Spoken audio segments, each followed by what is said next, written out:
So with the release of Haunted Shores, I'm giving you guys a quick video guide on how to do these effectively and do them as a solo. Now these same tactics can be used as a full crew sloop, a brig, or a galleon.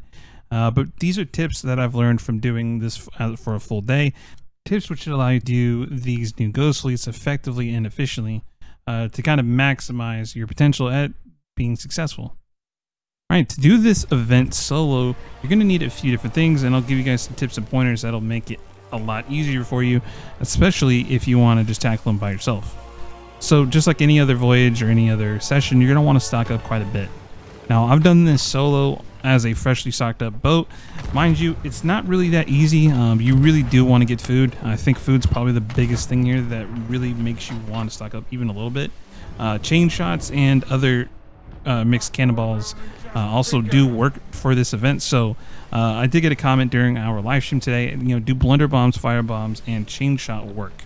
Yes, they do. Chain shot I've never used because I typically use those for PvP situations, but for sure I can confirm that fire and blunders do register on these galleons as one of the 3 hits needed to sink them officially. So as long as you hit them with either a cannonball, apparently cursed cannonballs also do work. I haven't tested this yet.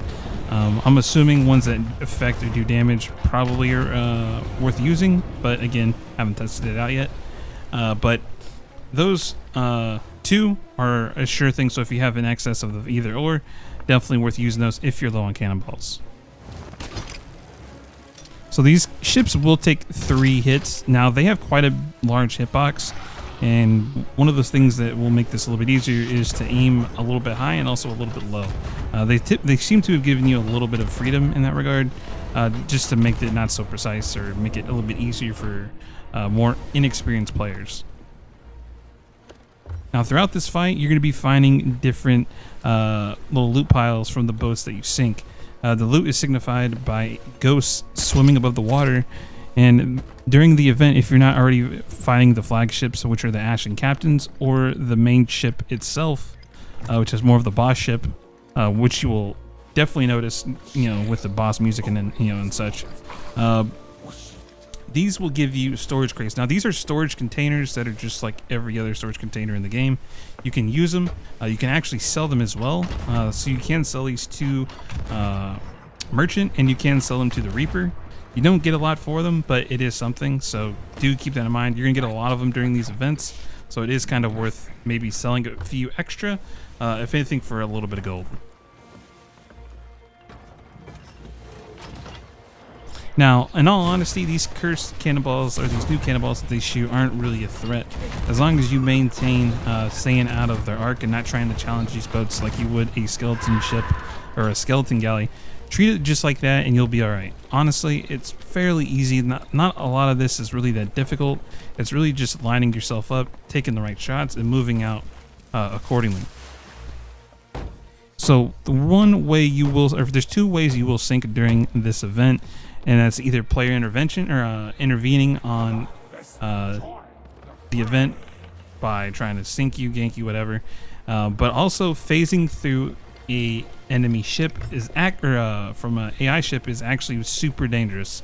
The reason why this is, if you go through a whole ship, you'll pop about 4 holes. Now, I've done this a few times on accident, and it can give you, I would say, probably about 3 to 4 tier 1.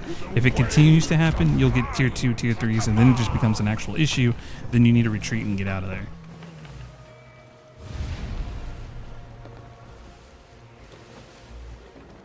And now this is basically just rinse repeat. I'm going to kind of let this footage kind of go through and kind of just show you guys some of the highlights. I mean, all in all, there is some clutch moments during these events.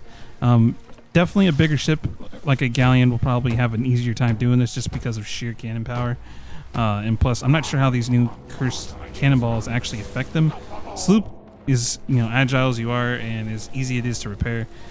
You can also get trapped very quickly, and it's something you need to also be aware of. You are not a galleon. You don't have 2 sets of holes that can be made. You need to actually get out of there as quick as possible. You do not want to get stuck in between 2 different ships, So some PvP advice, if you are doing this particular event, you do run into people. One of the things I would say if you're a solo, try and do some chain shot on your enemy. The reason why I say that is because you need to be able to make sure they're controlled in a bad position. Now, if there's plenty of AI available to, put some hurting on them, they'll do all the work for you. You need to be able to give them an opportunity, and chain shot and anchor balls will do just that. I opted for the chain shot route, and honestly, I think it was a good call.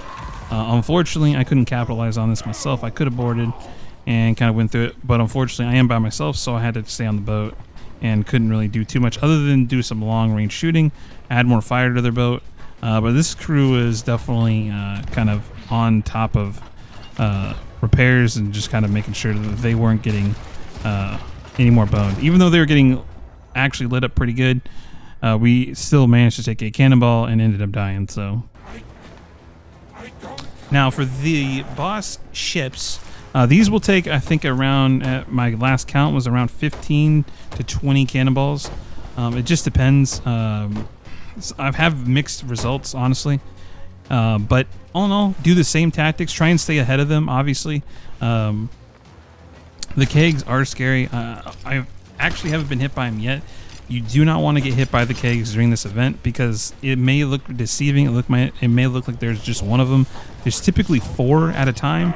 And these are, I don't know if they're megas, but I think they're normal kegs. But 4 normal kegs, if they hit you dead on, you are in really deep trouble. You're probably going to sink, if not die from it. And on top of that, yeah, you'll end up sinking. So just be very cautious. Do not follow these boats head on. Behind them. Just try and stay, in their blind spots. Always stay in front or behind them. And if you are going for an angle shot, try and stay just at a kind of a distance, I guess. As you can see here during this footage, we went for the straight burn on the boss. I opted to kind of take a few little damage here. As you can see that the boat did kind of go through us a little bit. So we opted for the close range kill. Once you kill the main flagship, there is pretty much no other loot. The captains, if you didn't already kill them, will despawn, and whatever loot's available is available. Unfortunately, I wasn't able to grab all of this because of obvious reasons. That galleon was literally right there. For me, the real loot, while this is all nice and dandy, is really, when it comes down to it, is the cursed cannonballs. The cursed cannonballs are the bread and butter. They're the reason why you're doing this. And these cursed cannonballs, the Wraith Phantom and the Fire Phantom, are extremely good if used in the right way.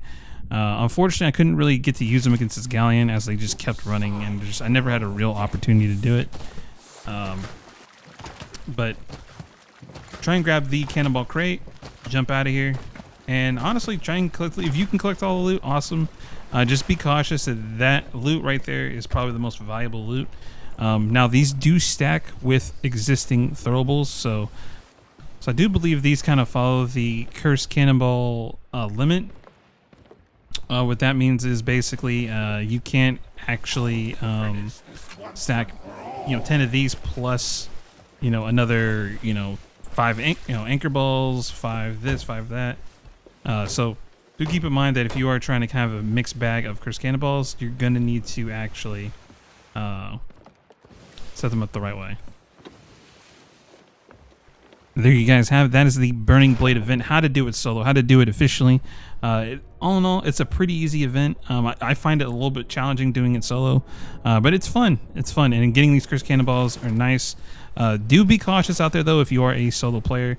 It seems to be a lot of bigger crews, galleons, brigs are doing this, which makes this a little bit more challenging. If you do have a teammate, a dual partner, now's probably the best time to bring them out and have fun with them, because if you guys do manage to get all this stuff, it's definitely worth bringing it back, getting all this loot and just selling it. I mean, it's a lot of loot if you can get all of it, including killing all the Ashen captains, and it's just good PvP. We've had a lot of PvP at these events, so if that is your thing, getting these cursed cannonballs and sinks are definitely going to be quite the draw. So thank you guys for watching, and I will see you guys in the next one.